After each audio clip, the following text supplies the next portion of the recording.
अतीक अहमद, अशरफ अहमद, मुख्तियार अंसारी, विकास दुबे और न जाने कितने ऐसे नाम हैं जिनकी कमर तोड़ने का काम योगी सरकार ने किया।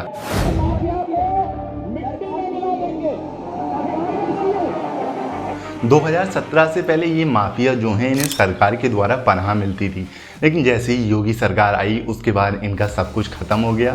लेकिन असली सवाल दोस्तों ये है कि आखिर ये अतीक अहमद जैसे लोग गैंगस्टर या माफिया क्यों बनते हैं। लोगों की गुंडागर्दी का रास्ता अपनाने के पीछे कई रीजंस होते हैं। किसी पर गरीबी की वजह से अगर अन्याय हुआ हो या परिवार पर कोई अत्याचार हुआ हो, और जो चीज उन्हें गैंगस्टर बनाए रखती है वो है पैसा। गैंगस्टर बनने के बाद लाइफ बड़ी ग्लैमराइज हो जाती है। आपके चारों ओर आपकी सुरक्षा के लिए बॉडीगार्ड होते हैं। आप चाहे किसी को धमकी दे सकते हैं, बदला ले सकते हैं, किसी की दबंगई से जमीन कब्जा सकते हैं, रंगदारी मांग सकते हैं। आइए डिटेल में इस कॉन्ट्रैक्ट सिस्टम के बारे में जानते हैं जो इन गैंगस्टर्स को गैंगस्टर बनाए रखता है और इनके फाइनेंशियल्स को बूस्ट करने में मदद करता है। देखिए दोस्तों, आप इस बात से अंदाजा लगा सकते हैं कि पूरे देश में जो सबसे ज़्यादा टेंडर्स होते हैं यानी सरकारी ठेके होते हैं वो उत्तर प्रदेश में ही होते हैं। इसमें सड़क बनाना, किसी गवर्नमेंट बिल्डिंग का रेनोवेशन करना, रेलवे के ठेके प्राइवेट कंपनियों को दिए जाते हैं। 90s में सरकार ने जो भी ठेके होते थे वो ऑनलाइन पोर्टल के जरिए देना शुरू कर दिए थे।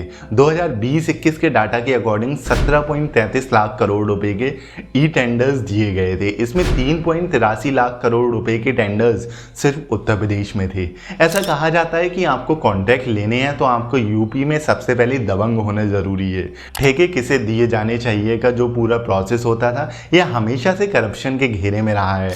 जो सरकारी ठेके होते हैं ये कभी मंत्रियों की मिलीभगत, कभी ऑफिसर्स की मिलीभगत से माफिया लोगों को दे दिए जाते हैं। इसके बाद ये माफिया लोगों के लिए इनकम का एक मेन फैक्टर बन जाता है। कई बार तो यूपी में ठेकेदारों को क्रिमिनल की नज़रों से भी देखा जाता था। इन माफियाओं ने अपनी कंपनी भी बना ली जो ठेके लेती थी। इसके साथ ये बाकी कंपनियों को डरा धमका देते थे जिससे वो कंपनियां ऐसे ठेके के लिए आवेदन भी नहीं करती थी। इनका गुंडाराज इतना बढ़ गया था कि जब ठेके ऑनलाइन होना शुरू हुए तब ये उन कंपनियों को डराने धमकाने लगे जिन्हें टेंडर्स मिलते थे।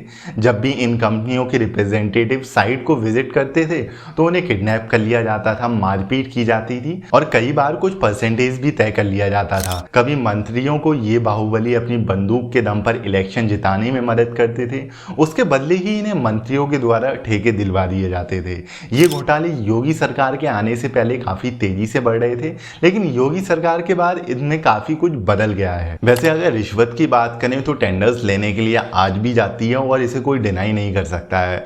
बट आज बाहुबली नहीं बल्कि प्राइवेट कंपनी ही अपनी मनमर्जी के मुताबिक ही इन टेंडर्स में वर्क करती हैं। दोस्तों, यूपी के सीएम योगी आदित्यनाथ के शहर गोरखपुर में गैंग वॉर के चर्चे काफी हैं। 1970 में जितने भी तथाकथित नए नए राजनेता उभर रहे थे, एक तरह से इनकी नर्सरी की पढ़ाई जो थी वो गोरखपुर यूनिवर्सिटी से हो रही थी। इस टाइम जाति की राजनीति काफ़ी दिखाई देती थी। ब्राह्मण और ठाकुर खेमे एक दूसरे के सामने रहते थे।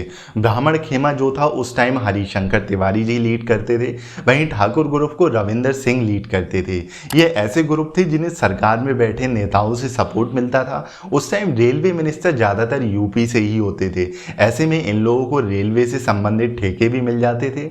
1978 में जब रविंदर सिंह विधायक बने उसके बाद ही उनकी हत्या हो गई। रविंदर सिंह की डेथ के बाद जो ठाकुर खेमा था उनके नेता वीरेंद्र प्रताप शाही बन गए। ये वही वक्त था जब गोरखपुर की गलियों में लड़ाई होना, गैंग वॉर होना एक आम बात हो गई थी। 1985 में हरिशंकर तिवारी जो थे वो विधायक बने। ये ऐसे नेता रहे जो राजीव गांधी, पीवी नरसिम्हा राव, मुलायम सिंह यादव, अटल बिहारी वाजपेयी जी के करीबी रहे।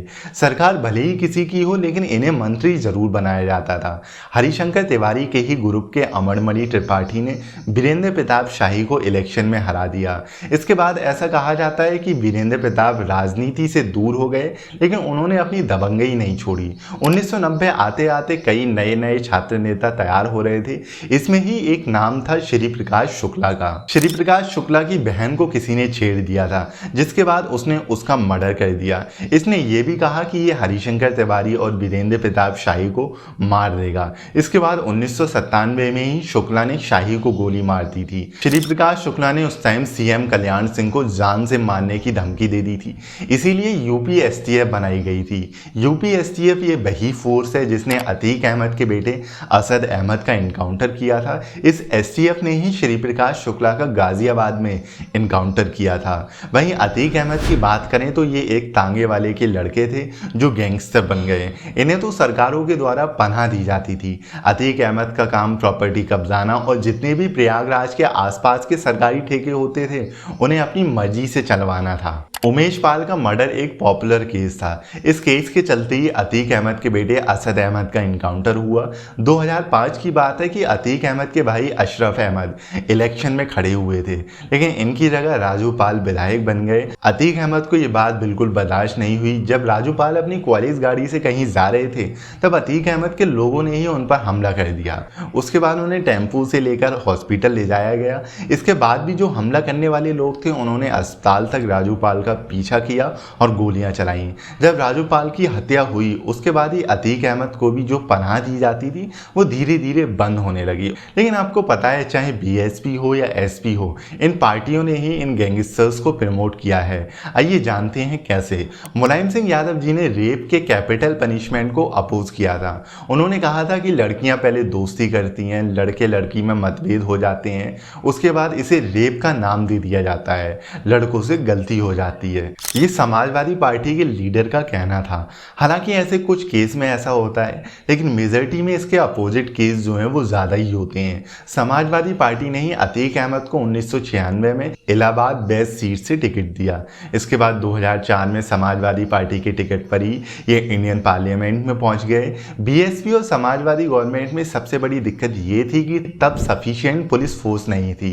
इसके अलावा ये पॉलिटिकल पार्टी बाहुबली लोगों को अपने साथ कर रही थी और मुलायम जी के बयान जैसे लड़के हैं गलती हो जाती है वाली फिलॉसफी चल रही थी। इस कारण ही इन माफियाओं ने अपने काफ़ी बड़े बड़े एम्पायर बना लिए थे। जब राजू पाल की डेथ हुई तब समाजवादी पार्टी की गवर्नमेंट थी और अतीक अहमद को जेल भेजा गया। कुछ दिनों बाद ही एक हल्का सा केस लगाकर बेल भी दे दी गई। फिर 2012 में समाजवादी की सरकार बनी, तब भी अतीक अहमद को अखिलेश यादव ने 2014 में श्रावस्ती सीट से लोकसभा टिकट दिया था, लेकिन तब मोदी लहर काफ़ी चल रही थी और इस वजह से अतीक अहमद हार गए। प्रॉब्लम यह है कि वोट बैंक की राजनीति के पीछे जो नेता हैं वो इन बाहुबली को सपोर्ट करते हैं, जिनके कारण न जाने कितने लोग सफ़र कर रहे होते हैं, कितने लोग मारे जाते हैं। यह अच्छा है कि योगी सरकार के आने से लोगों में माफियाओं का डर कम हो गया है। उम्मीद है आपको समझ आया होगा आखिर ऐसी कौन सी चीज़ है जो गैंगस्टर्स को गैंगस्टर बनाए रखती है।